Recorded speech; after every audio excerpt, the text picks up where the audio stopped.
dia sempat bilang kalau dia itu punya adik. Apakah mereka kembar? Assalamualaikum Cinggu. Hai guys, balik lagi di Easy Room TV. Gimana kabar kalian? Sehat-sehat selalu kan? Kali ini aku bakalan ngebahas drama yang lain dari biasanya. Aku bakalan ngebahas Mouse. Kalian semua tahu kan?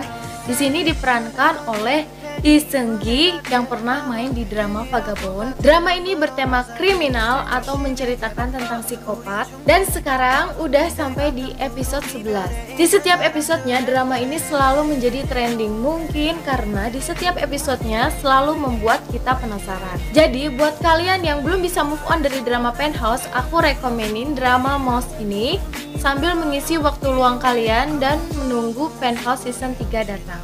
Oh iya, buat kalian yang belum pernah nonton drama ini, aku saranin kalian nonton dulu dari episode 1 sampai 10, karena kali ini aku bakalan ngebahas teori-teori yang ada di episode 11. Tonton videonya sampai habis, jangan di skip ya, karena sepanjang apapun video aku pasti berisi informasi yang penting buat kalian. Oke, kita langsung aja yuk, check it out.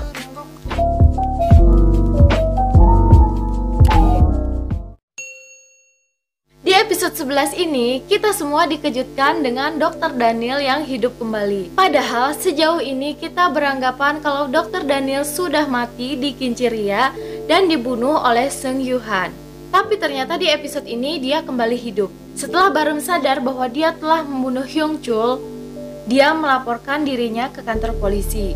Dan setelah itu, polisi mengecek ke TKP, tetapi mayatnya itu menghilang. Dan saat itu Barum masih tidak percaya kalau mayatnya menghilang, karena dia sangat yakin kalau dia telah membunuhnya malam itu. Akhirnya Jung Barum memutuskan untuk kembali mengecek TKP tersebut. Setelah diperiksa lagi, ternyata memang disitulah tempat kejadiannya. Dan dia melihat bekas api yang terbakar di lantai, tetapi bukti-bukti itu seperti ada yang sudah membereskan.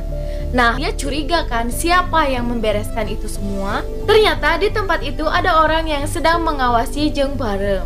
Saat itu Barum juga menyadari kalau seperti ada yang mengawasi dia, dan saat dia menoleh ke belakang, dia tidak melihat siapa-siapa. Dan setelah itu orang yang mengawasi tersebut menelpon seseorang lagi, dan dia mengatakan, sepertinya Barum sudah curiga, apa yang harus kita lakukan?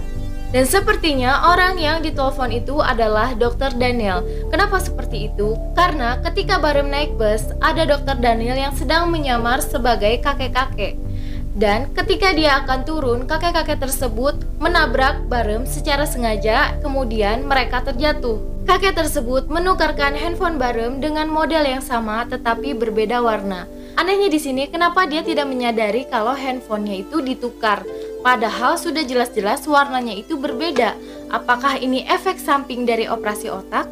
Dari sini aku sudah curiga apakah yang menyembunyikan tubuh Hyung Chul ini adalah Dr. Daniel, karena ketika Barum mau masuk ke kantor polisi untuk menyerahkan diri, Dr. Daniel menelpon dari handphone yang telah ditukarnya tersebut. Di sini terkesan Dr. Daniel yang merencanakan semuanya. Apa alasan Dr. Daniel melakukan ini semua? Kita bahas dulu satu persatu tentang Dr. Daniel ini.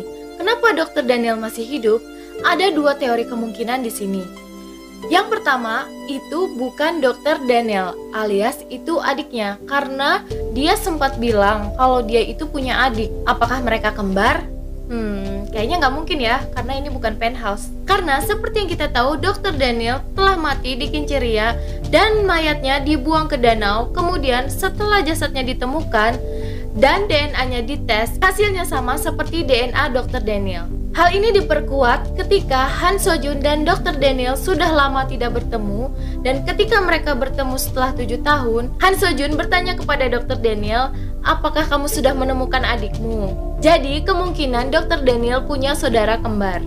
Sedangkan yang kita tahu dia punya adik perempuan bernama Jennifer. Kemungkinan Jennifer ini adalah anak dari keluarga angkatnya. Teori yang kedua, ketika Seung Yoo-han akan bertemu Dr. Daniel di Kincheria, saat itu Seung Yoo-han melihat orang lain yang akan melukai Dr. Daniel. Kemudian Seung Yoo-han membunuh orang tersebut, dan memalsukan kematian Dr. Daniel di Kincheria. Secara yang kita tahu, Seung Yohan itu adalah dokter. Mungkin saja dia bisa memalsukan DNA dan kematian Dr. Daniel. Gimana menurut kalian? Teori mana yang paling masuk akal? Komen di bawah ya. Pada saat di kantor polisi, Dr. Daniel bilang kepada Barem bahwa apakah kamu benar akan menyerahkan diri? Kamu akan dianggap seperti orang gila lagi oleh mereka. Dan Dr. Daniel bilang kita harus bertemu. Dan setelah mereka bertemu, Dr. Daniel melarang Barem untuk menceritakan pertemuannya kepada siapapun, termasuk kepada bibinya.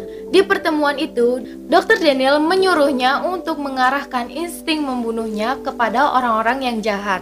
Tetapi Barem sempat menolaknya karena dia memang tidak ingin jadi pembunuh. Kalian pasti penasaran kan kenapa Dr. Daniel yang kita tahu adalah orang yang baik malah memerintahkan Barem untuk membunuh. Walaupun itu membunuh orang jahat, tetap aja itu membunuh kan? Aku menemukan sebuah teori untuk hal ini. Jadi, yang kita tahu Dr. Daniel ini mendedikasikan diri untuk meneliti gen-gen psikopat. Dan dia ingin agar dunia ini damai dan jauh dari orang-orang yang jahat. Kenapa Dr. Daniel tahu masalah operasi otak Barem?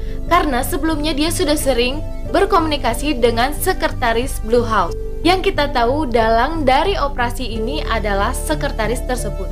Dari awal pengesahan undang-undang genetik bayi psikopat, mereka sudah bekerja sama. Apakah Dr. Daniel dan sekretaris Blue House tersebut memiliki tujuan yang sama? Sepertinya tidak, karena tujuan Dr. Daniel adalah membasmi gen psikopat.